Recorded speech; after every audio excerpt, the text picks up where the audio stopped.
This landing is impossible. I'm sorry. Captain Chen's final announcement shattered 203 hearts at 30,000 feet. Boeing engineers confirmed it. F-22 pilots witnessed the catastrophic damage. Every expert agreed, no one survives this. Then an 18-year-old student stood up and walked to the cockpit.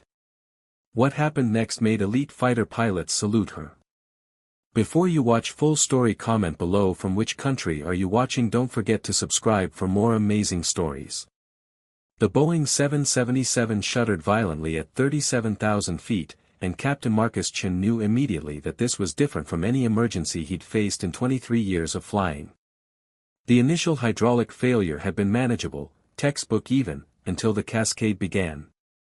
First the backup systems, then the flight computers, then something that should have been impossible, a structural compromise in the tail section that his instruments were screaming about in ways that made his blood run cold.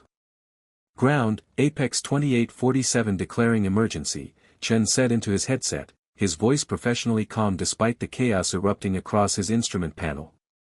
We've got multiple system failures. Hydraulics are gone, flight computers are intermittent, and we're showing structural damage after the pressure bulkhead. Requesting immediate vectors to nearest suitable airport. The voice that came back from ground control carried an edge of controlled panic. Apex 2847, copy your emergency.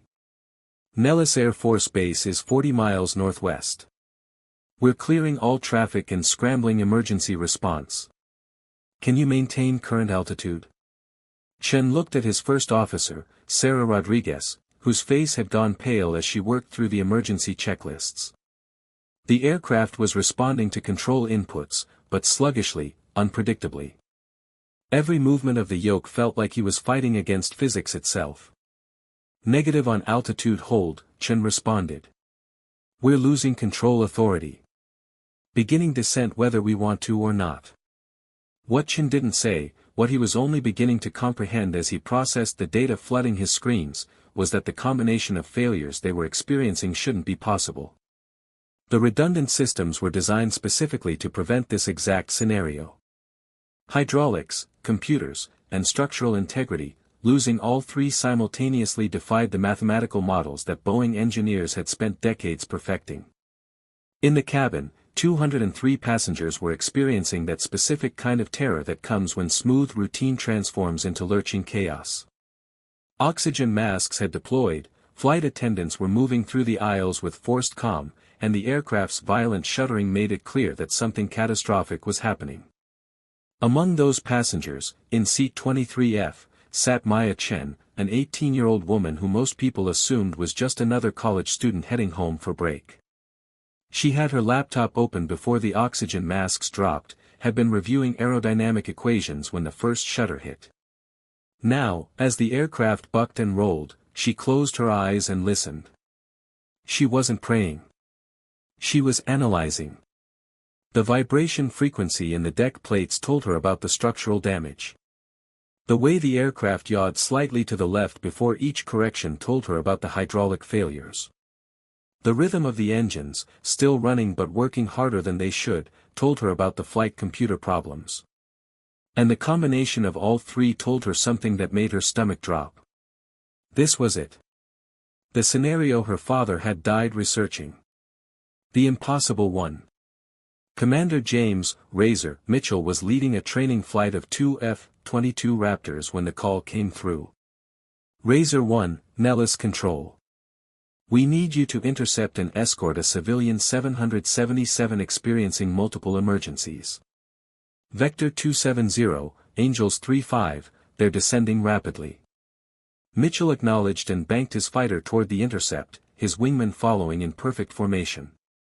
As they approached, he could see the commercial aircraft even before his radar painted it clearly.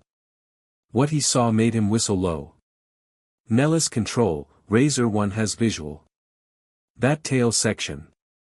I'm seeing visible structural damage. Significant deformation aft of the horizontal stabilizer route. How are they still flying? Razor 1, they don't know. Their instruments showed damage that should have resulted in catastrophic failure. Boeing engineers on the line are calling it theoretically impossible. Mitchell moved his Raptor closer, close enough to see into the cockpit windows of the stricken airliner. He could see the pilots working frantically. He'd been flying fighters for 15 years, had seen combat, had witnessed things most people couldn't imagine, but watching that massive aircraft barely maintaining controlled flight with visible structural damage made him understand he was watching something unprecedented. Nellis, Razor 1. Based on what I'm seeing, I don't understand how they're maintaining any control authority. That damage pattern should have resulted in complete loss of tail effectiveness. They shouldn't be able to control pitch or yaw with that degree of structural compromise. In the cockpit of Apex 2847, Chen was discovering exactly what Mitchell had just articulated. Every control input was producing unexpected results. The aircraft wanted to roll right, then left, then pitch up unpredictably. The computer systems kept resetting, providing momentary control before failing again. And according to his instruments, the tail structure was flexing in ways that should have already led to complete separation. Sarah, pull up the emergency procedures for combined hydraulic and flight computer failure, Chen ordered. Rodriguez was already there, her fingers flying across the digital displays. Captain, there is no procedure. The checklist assumes we'd have either hydraulics or computers. We don't have either. Not reliably. Chen keyed his radio to ground control. Nellis, Apex 2847. I need Boeing engineering on the line. I need to understand what we're dealing with here. 2 minutes later, a new voice came through, tight with tension. Captain Chen, this is Dr. Howard Mitchell, Boeing Chief Engineering Consultant. I've been reviewing your telemetry data. Captain, I need you to understand something. The combination of failures you're experiencing has never occurred in aviation history. We've run the simulations 1,000 times. The mathematical models indicate that with your current damage pattern, controlled landing is not possible. Chen felt the blood drain from his face. Doctor, I have 203 souls on this aircraft. Tell me there's something we haven't tried. Captain, we're working through every scenario. But you need to understand, the aerodynamic forces at play with that degree of structural compromise, combined with loss of hydraulic authority and intermittent flight computer function, the physics simply don't allow for the kind of precision control you'd need for a safe landing. Every simulation we're running ends in catastrophic structural failure during final approach. The stress loads exceed what the remaining structure can handle. Mitchell's F-22 was now flying formation on the 777's left wing, close enough that he could see the fear in the passengers' faces pressed against the windows. His wingman was on the right side, both Raptors positioned to provide visual assessment and tactical observation. Nellis Control, Razor 1. Request permission to provide direct advisory to Apex 2847. I'm seeing things from out here that their instruments might not be showing accurately. Razor 1, permission granted. Apex 2847, you're cleared for direct communication with your escort fighters. Mitchell switched frequencies. Apex 2847, this is Razor 1 on your left wing. Captain, I can see your tail section from here. The damage is more extensive than you might realize. The entire vertical stabilizer is compromised, and I'm seeing flexing in the horizontal stabilizer structure that should not be happening. I don't know how you're maintaining any directional control. Chen's voice came back, strained but professional. Razor 1, believe me, I'm aware. Every input I'm making is producing unpredictable results. We're 40 minutes from Nellis. Can we make it? Mitchell watched the massive aircraft struggle through the sky, watched the tail section flex and deform with each control input. He'd seen aircraft shot down in combat, had watched fighters try to limp home with battle damage. This was worse. Captain, I'm going to be straight with you. Based on what I'm observing, I don't see how you maintain structural integrity through approach and landing. The stress loads during flare and touchdown. I don't think your airframe can handle it. In the cabin, Maya Chen was listening to every word being transmitted over the aircraft's public address system. The captain had made the decision to keep passengers informed, perhaps believing that honesty was better than false hope. She'd heard the Boeing engineer's assessment. She'd heard the F-22 pilot's evaluation. And she knew something that none of them did. She knew how to land this aircraft. Her father, Captain David Chen, had spent the last 5 years of his life researching exactly this scenario. He'd been a test pilot, but more than that, he'd been obsessed with what he called beyond-envelope recovery. He'd studied every catastrophic failure in aviation history, had used advanced simulation and theoretical aerodynamics to develop procedures for situations that conventional wisdom declared unrecoverable. The aviation authorities had called his work reckless. They'd said he was developing procedures that encouraged pilots to attempt recoveries that should never be attempted, that his research violated fundamental safety principles. When he died during a test flight, attempting to prove one of his theoretical recovery procedures, the aviation community had largely written off his work as the tragic result of dangerous obsession. But Maya had his research notes. She'd studied them obsessively for 3 years, trying to understand what her father had been working toward. She'd used flight simulators to test his procedures, had taught herself aerodynamic engineering to understand his mathematical models. And she'd recognized within minutes of the first system failure that they were experiencing the exact scenario her father had researched most extensively. He'd called it the triple-point failure, the specific combination of structural damage, hydraulic failure, and flight computer malfunction that created an aerodynamically impossible situation. Every conventional procedure would fail. Every simulation ended in catastrophe. But her father's research had identified a theoretical approach, a sequence of control inputs and energy management that exploited the aircraft's remaining capabilities in ways that conventional aviation never considered. The approach was dangerous. It violated every standard procedure. But her father's mathematics suggested it was the only way to survive the impossible. Maya unfastened her seatbelt. The flight attendant immediately moved toward her. "Miss, you need to remain seated with your belt fastened." "I need to speak to the captain," Maya said quietly but firmly. "That's not possible right now. Please sit down." Maya looked directly at the attendant. "My name is Maya Chen.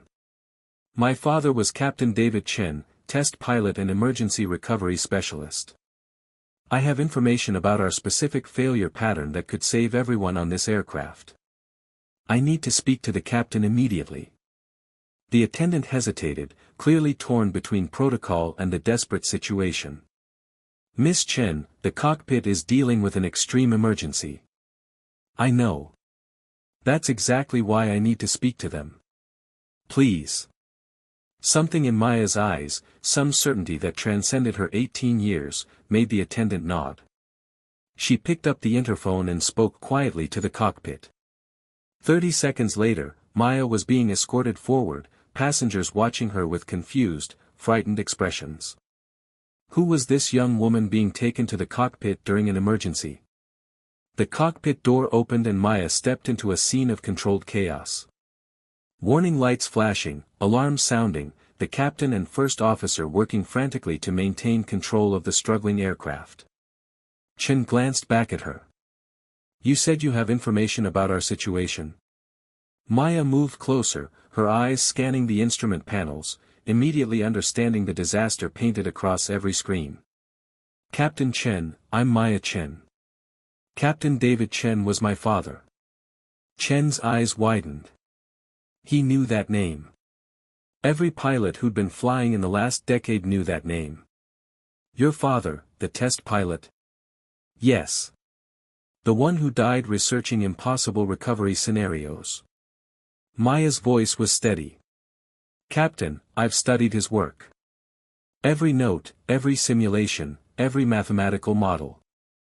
The failure pattern you're experiencing, structural compromise in the tail section, complete hydraulic failure, intermittent flight computer function, this is what he called a triple-point failure. He spent 5 years researching exactly this scenario." Rodriguez stared at her. "There are no procedures for what we're facing. Boeing Engineering just confirmed. Boeing Engineering is using conventional aerodynamic models, Maya interrupted. My father's research went beyond conventional models. He identified that in triple-point failures, conventional approaches fail because they try to maintain standard control authority. But you don't have standard control authority. What you have is a damaged aircraft that's responding to inputs in ways that conventional aerodynamics don't account for. Chen was listening, his hands still on the yoke, feeling the aircraft fight him. Every aviation authority declared your father's work too dangerous. They declared it too dangerous because it requires perfect execution of procedures that violate every safety principle. But Captain, you're facing a situation that every expert is already calling unsurvivable. My father's procedures represent no additional risk beyond a certain crash that conventional wisdom predicts. Mitchell's voice crackled over the radio. Apex 2847, you're drifting off heading. Recommend correction to 275. Chen made the correction, feeling the aircraft respond sluggishly, unpredictably. He looked at Maya. Tell me what your father discovered. Maya moved closer to the center console, her fingers pointing to specific indicators. The structural damage in your tail is creating asymmetric aerodynamic forces. Every time you input a correction, you're fighting against those forces using diminished control authority. Conventional procedure says to minimize control inputs, maintain stable flight. But that approach is failing because you're constantly fighting the aerodynamic imbalance. So what's the alternative? Stop fighting it. Use it. Maya's eyes were intense. My father's research showed that in triple-point failures, the asymmetric forces can be exploited.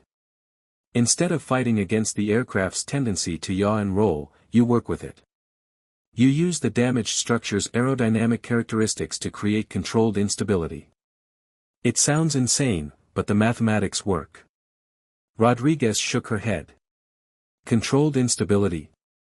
That's a contradiction in terms. Not in extreme damage scenarios, Maya countered. Captain, your aircraft wants to roll right and yaw left. You're fighting that. But if you allow the roll and use it to create a descending spiral, you can bleed energy while maintaining some directional control. Then, during final approach, you use that built-up rotational energy to counter the asymmetric forces during flare. Chen stared at her. That's insane. A descending spiral in a damaged aircraft with passengers? It's controlled energy management, Maya said. And it's the only approach that accounts for your actual damage pattern instead of treating this like a standard emergency. Captain, I can guide you through it.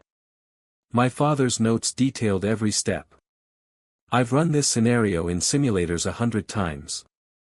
Chen looked at Rodriguez, then at his instrument panel, then at the Nevada desert rising below them. They were 20 minutes from Nellis. Every second, the aircraft was becoming harder to control. Ground control had stopped offering suggestions because there were no suggestions that conventional aviation could provide.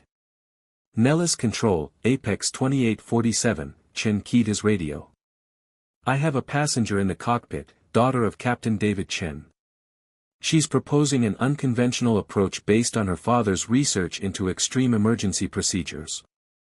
Be advised, we're going to attempt a technique that violates standard protocols. There was a long pause from ground control. Then, Apex 2847, we copy. Boeing Engineering advises that conventional approaches have less than 5% probability of successful landing based on your damage pattern. You're cleared to attempt any procedure you believe increases survival probability. Emergency response is standing by. Chen looked at Maya. If we're doing this, we're trusting you completely. You understand that? Maya nodded. I understand. And Captain. I know this seems impossible.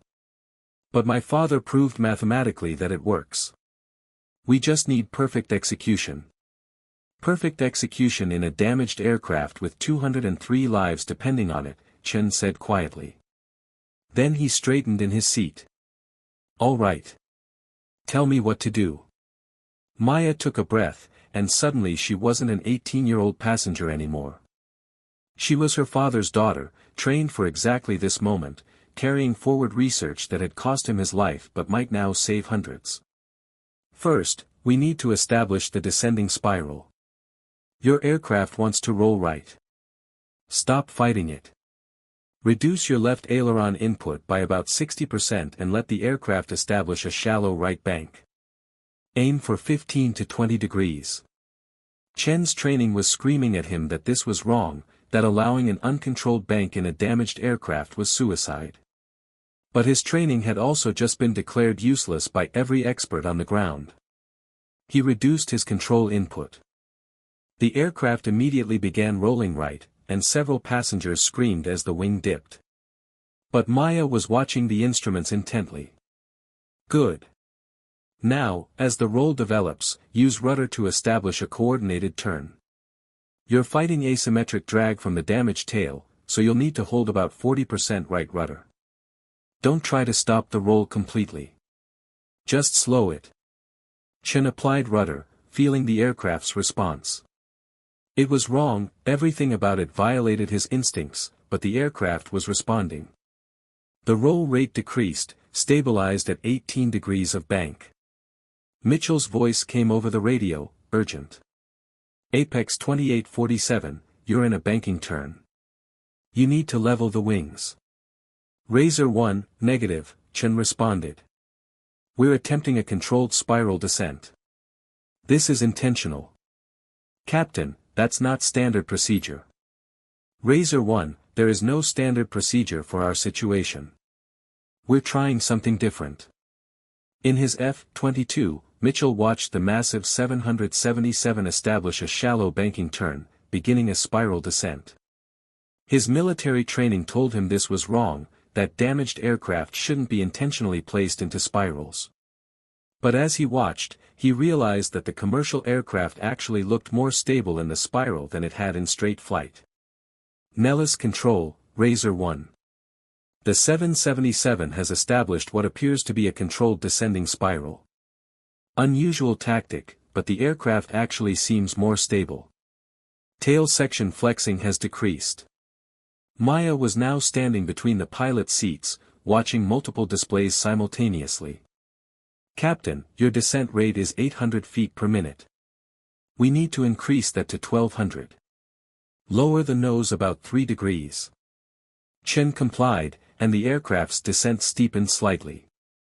The spiral continued, the Nevada desert rotating below them as they descended in a constant right turn. This is using gravitational energy to maintain structural stability, Maya explained. The centrifugal force from the turn is creating an outward load that partially counters the asymmetric aerodynamic forces from your damaged tail. It's not elegant, but it's keeping you together. Rodriguez was watching the altimeter spin down. We're passing through 20,000 feet. At this rate, we'll be at pattern altitude in 12 minutes. That's the plan, Maya said. We need to arrive at pattern altitude with enough energy to execute the approach. Captain, your target is 3,000 feet AGL, descending at 1,000 feet per minute, in this right-hand spiral. When we reach 3,000 feet, we'll begin the approach sequence. Chen was starting to understand what Maya's father had discovered. Conventional emergency procedures tried to maintain stable, predictable flight because that's what training emphasized. But with this damage pattern, stable flight was impossible. By accepting the instability and managing it through unconventional techniques, they were actually creating a more controlled situation. Captain, start reducing power now, Maya instructed. We need to bleed energy gradually. Target is 65% N1. Chen pulled the throttles back, feeling the aircraft respond. The spiral continued, smooth and constant, the banking turn creating a hypnotic rotation of the landscape below. Nellis Air Force Base was now visible, the long runways stark white against the brown desert. Emergency vehicles were positioned along the runway, their lights flashing. Every emergency responder in the region had been called in for what everyone expected to be a catastrophic crash. Apex 2847, Nellis Tower. We have you on radar, descending in a right spiral. Runway 33 left is cleared for emergency landing. Winds 310 at 8 knots. All emergency services are standing by. Nellis Tower, Apex 2847 copies, Chen responded. Be advised, our approach will be unconventional. We'll be maintaining a spiral descent until approximately 1 mile final. There was a pause. Then, Apex 2847, understood. You're cleared for any approach you need to make. The runway is yours. Maya was calculating in her head, watching their position relative to the field. Captain, we're at 6,000 feet, 4 miles from the threshold. Begin a gradual left turn to reverse the spiral. We need to establish a left-hand orbit that will position us for final approach. Left turn? Chen questioned. We've been turning right because that's what the aircraft wants to do. Exactly. And now we're going to use the energy from that right turn to force a left turn. It's going to be hard. The aircraft will fight you. But we need to be on the correct side of the runway for landing.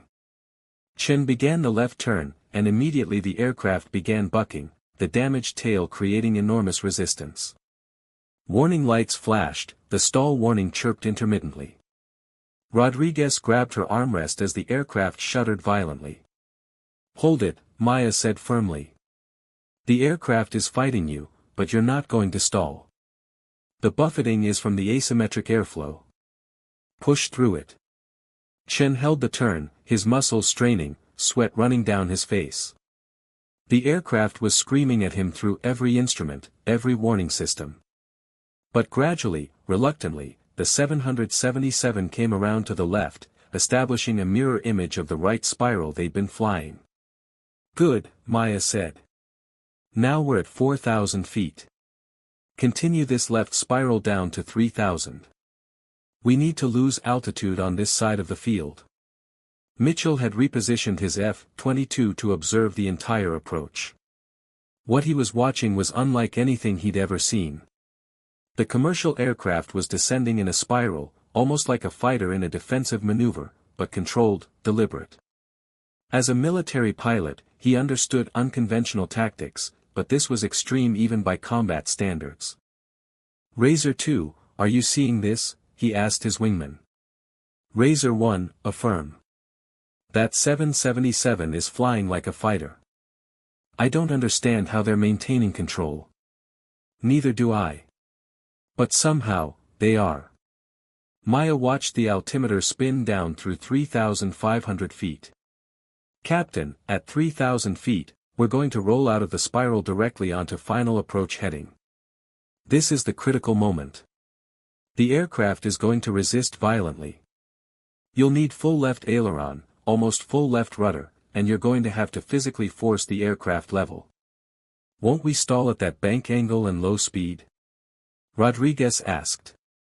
Not if we do it right, Maya said. The energy from the spiral will carry us through the roll. Captain, at 3,000 feet, you're going to command a rapid roll to the left. Don't be gentle. We need aggressive input to overcome the damaged tail's resistance. The altimeter passed through 3,200 feet. The runway was below them now, slightly to the left. One more spiral revolution would put them in position. 3,100. 3,000. Now. Maya commanded. Roll left, hard.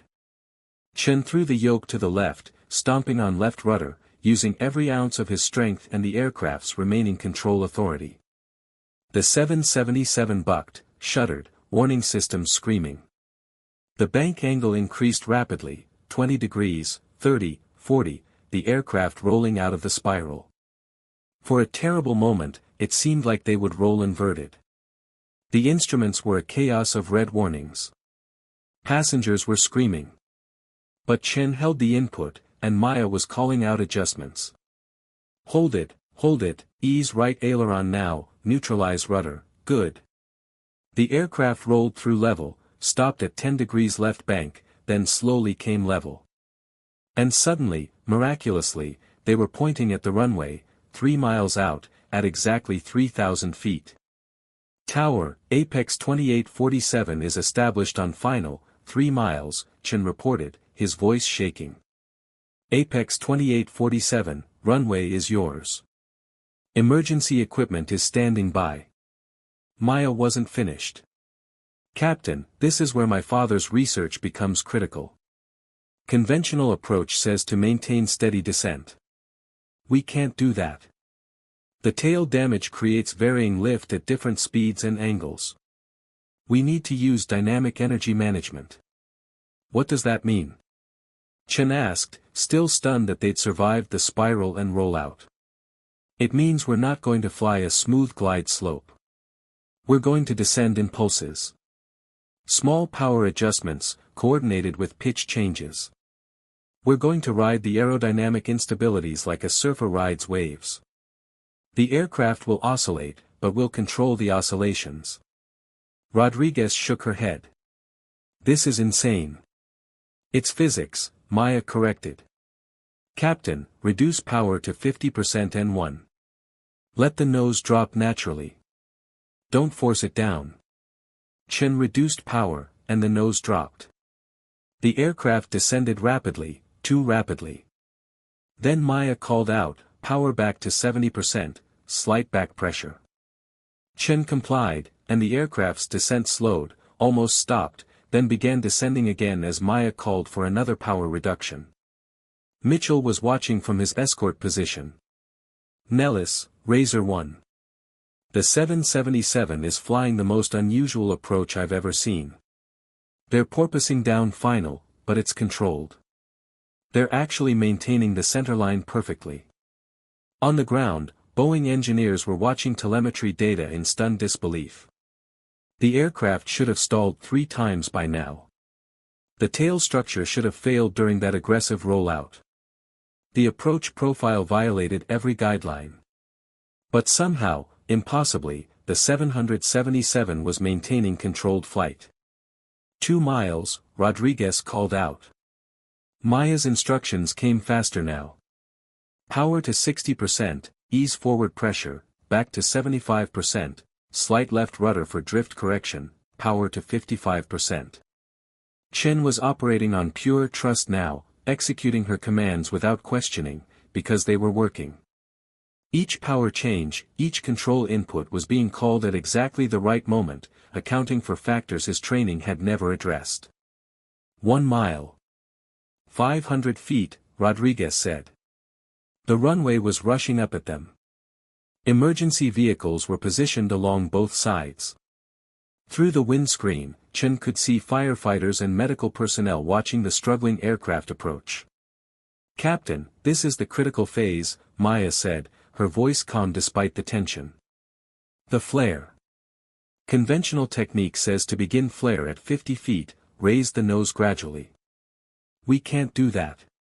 The damaged tail doesn't provide enough elevator authority for a conventional flare.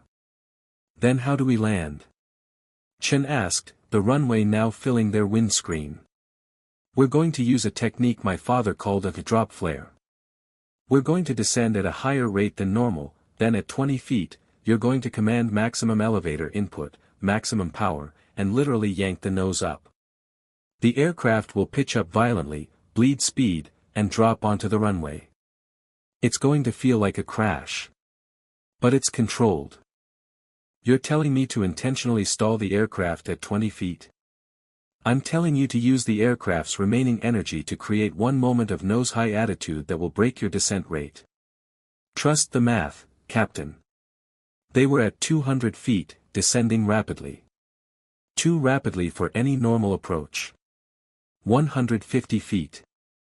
100 feet. The runway was right there, the white markings clear and sharp. 50 feet.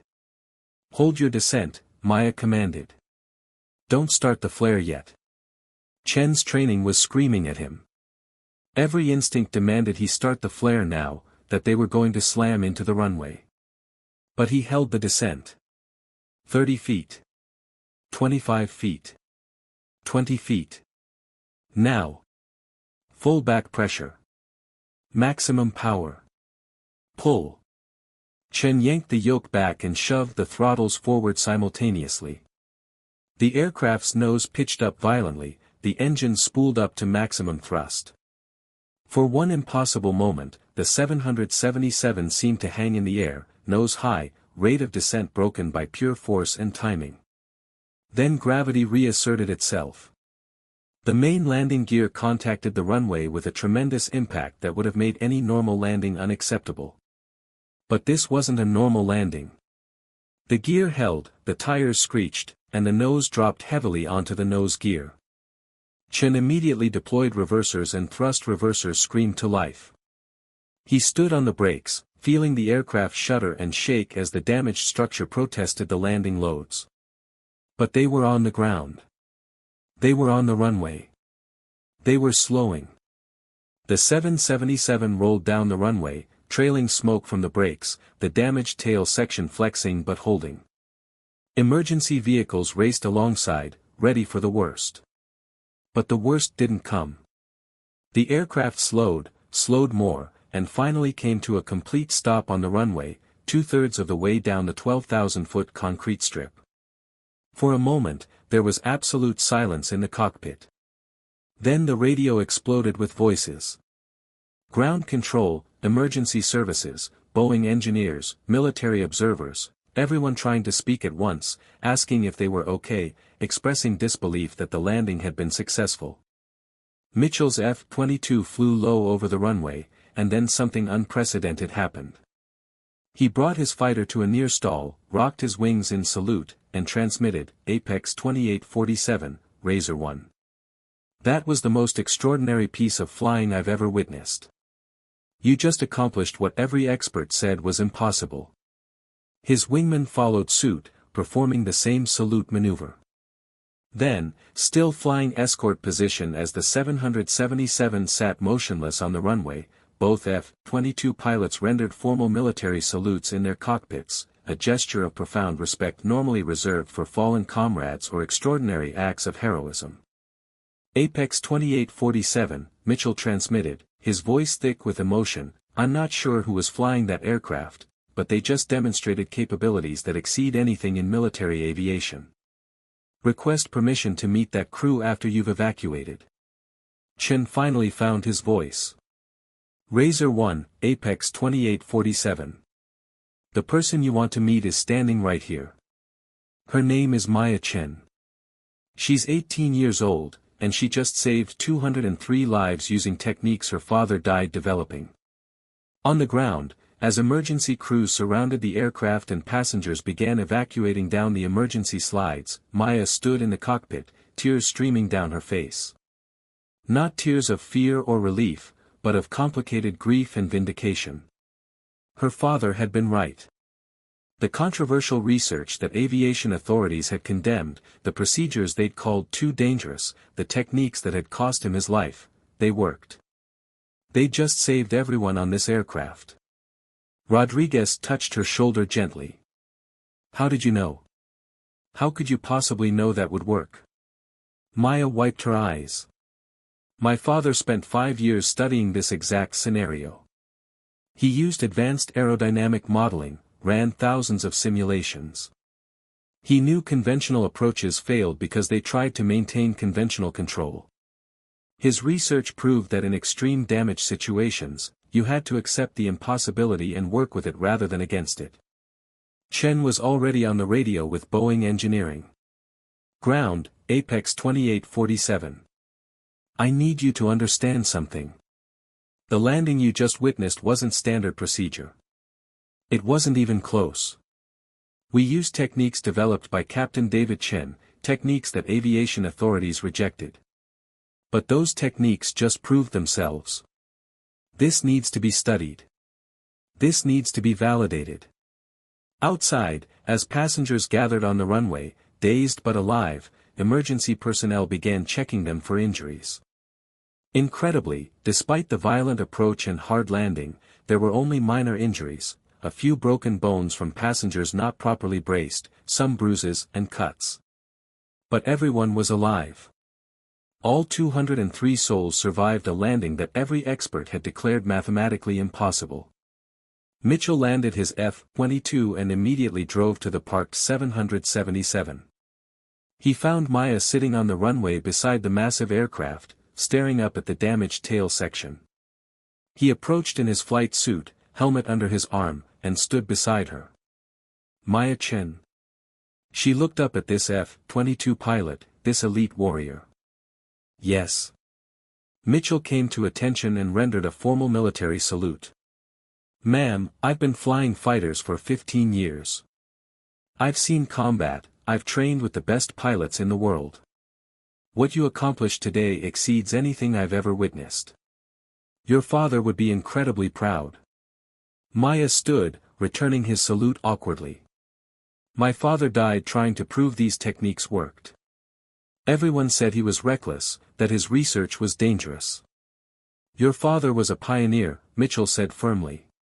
Sometimes pioneering work costs lives before it saves them. But today, his research saved 203 people. And speaking as someone who watched from escort position, I can tell you that what I witnessed violated everything I thought I knew about aviation. You didn't just land that aircraft. You flew it in ways that should be impossible. You proved that impossible just means beyond what current training attempts. Chen and Rodriguez emerged from the aircraft, and Chen approached Maya. He stood before this 18-year-old woman who just saved his passengers, his crew, and himself. I don't know how to thank you, he said simply. I don't know if words even exist for what you did. Maya looked at him, and finally smiled slightly. My father used to say that aviation would eventually face scenarios where conventional wisdom failed. He said that when the impossible becomes real, you need procedures that account for impossibility. Today was that scenario. The Boeing engineers arrived by helicopter within the hour. They examined the aircraft, reviewed the telemetry data, interviewed Chen and Rodriguez about the exact procedures used. What they discovered stunned them. The tail section should have failed during the spiral descent. The structure should have collapsed during the aggressive rollout. The aircraft should have stalled during the drop flare landing. But mathematical analysis of the actual flight data showed that Maya's procedures had worked by exploiting aerodynamic effects that conventional models didn't account for. The spiral descent had used centrifugal force to stabilize damaged structure. The rollout had used rotational energy to overcome control limitations. The drop flare had used the aircraft's mass and the timing of control inputs to create momentary control authority that physics models said shouldn't exist. Captain David Chen's controversial research was vindicated. His procedures were unconventional, dangerous, and violated every standard protocol. But they worked when nothing else could. Within days, the aviation community was debating what happened over Nevada.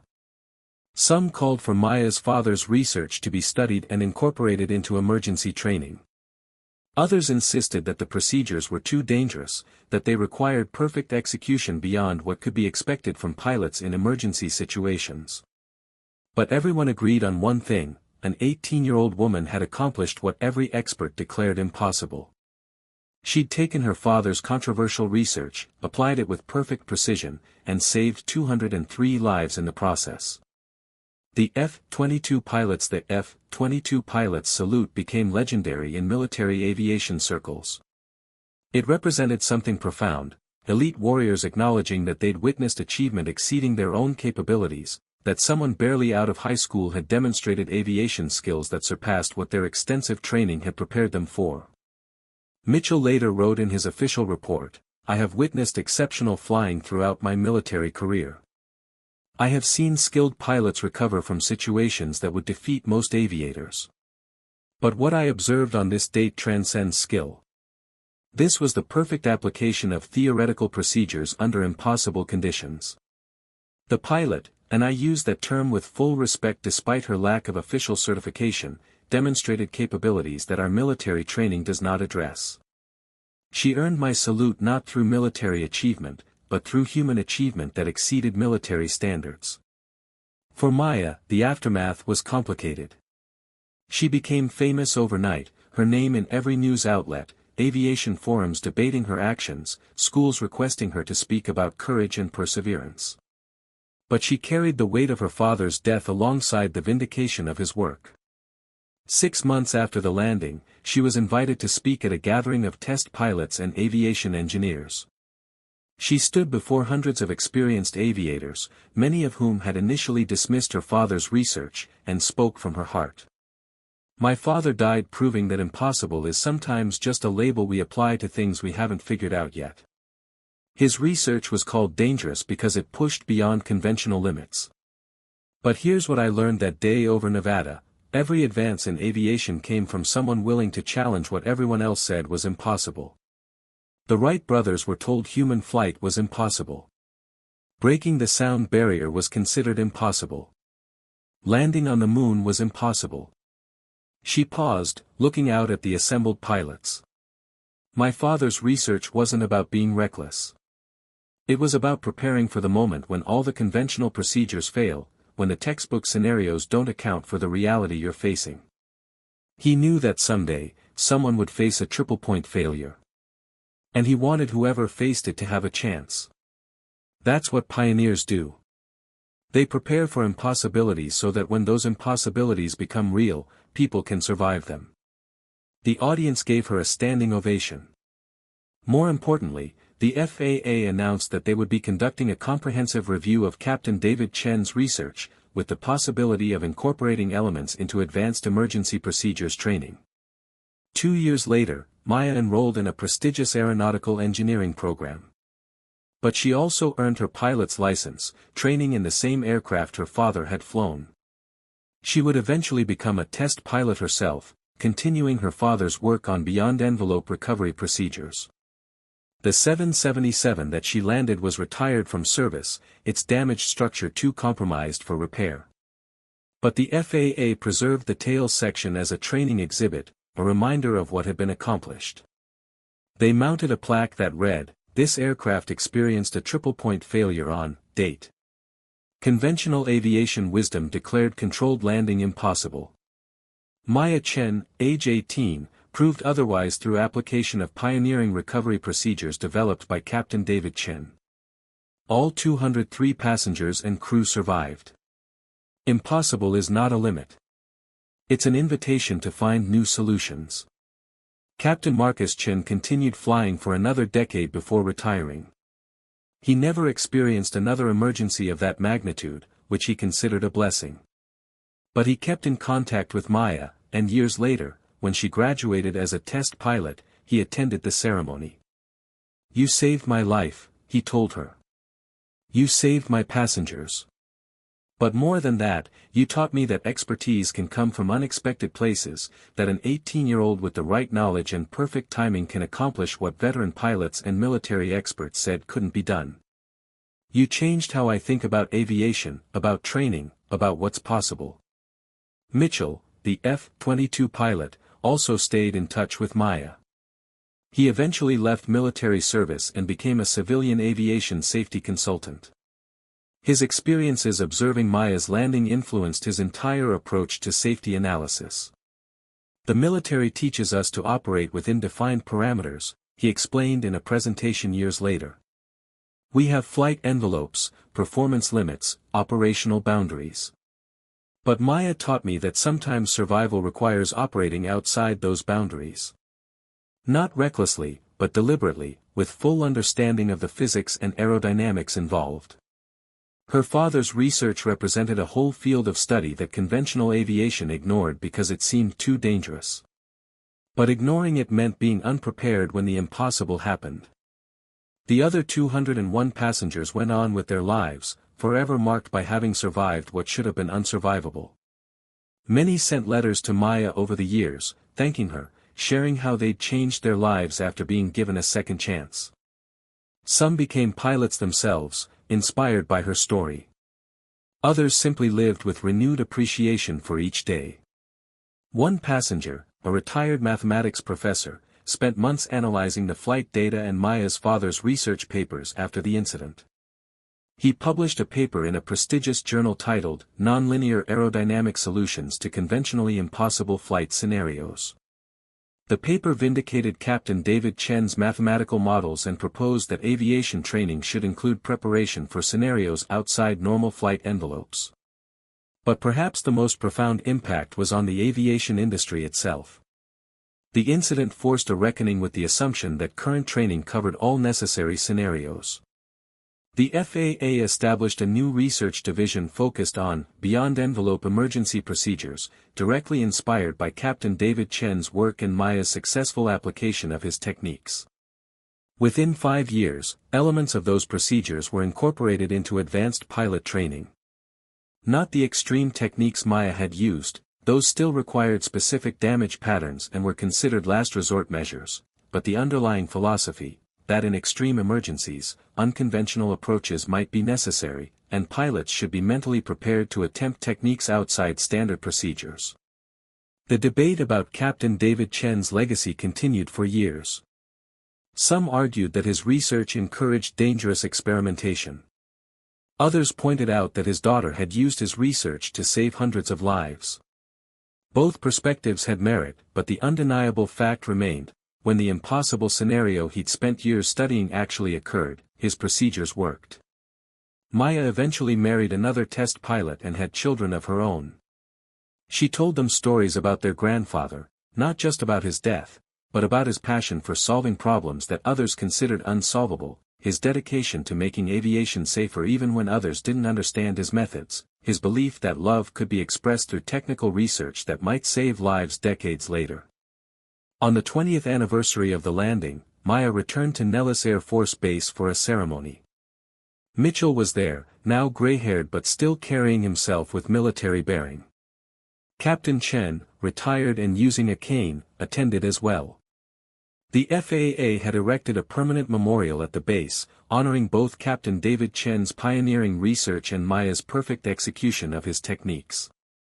Standing before the memorial, Maya reflected on the journey that had brought her from overlooked teenager to honored figure whose achievement had changed aviation. She thought about her father, about those final years when he'd obsessively prepared her for scenarios that everyone else said would never happen.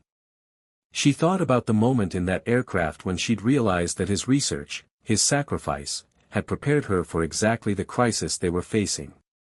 Mitchell stood beside her. "You know what I remember most clearly," he said.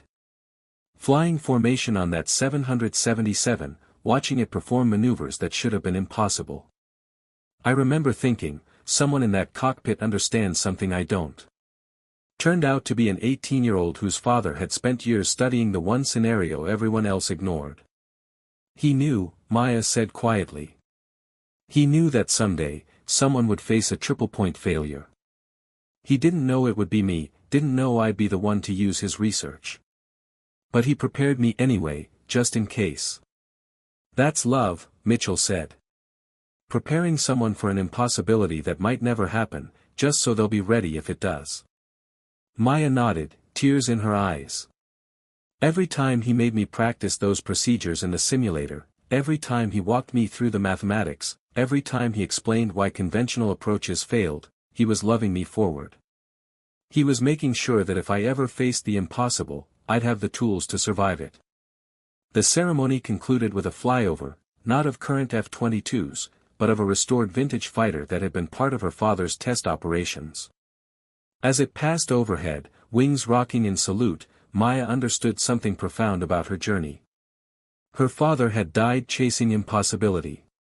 But through his death, through his research, through his love expressed in technical preparation, he'd given her the ability to accomplish what others declared couldn't be done. He'd turned impossibility into survival, tragedy into triumph, controversial research into life-saving procedure. And in doing so, he'd proved something fundamental about human potential, that with enough dedication, enough love, enough willingness to explore beyond conventional boundaries, the impossible becomes possible. Not easy. Not simple. But possible. 203 people were alive because a father had loved his daughter enough to prepare her for impossibilities. Because a daughter had loved her father enough to honor his controversial research by studying it obsessively. Because when the moment came, when every expert said there was no hope, an 18-year-old woman had trusted her father's legacy and executed procedures with perfect precision. The F-22 pilot's salute had honored all of that, the achievement, the preparation, the love, the vindication. It had acknowledged that sometimes the greatest accomplishments come from unexpected places, from young people carrying forward their parents' unfinished work, from perfect execution of procedures that conventional wisdom rejected. As the sun set over the Nevada desert, casting long shadows across the memorial, Maya placed her hand on the plaque bearing her father's name. "We did it, Dad," she whispered. "Your research worked. You were right all along." And somewhere in that desert evening, in the physics that had saved 203 lives, in the procedures that had turned impossibility into survival, Captain David Chen's legacy lived on, pioneering, controversial, and ultimately vindicated by his daughter's perfect landing that had made even elite warriors salute in recognition of achievement beyond their own capabilities. The impossible had become possible. And it would continue inspiring aviators for generations, proving that love, dedication, and willingness to challenge conventional wisdom could overcome any obstacle, survive any emergency, and accomplish what everyone else declared could not be done.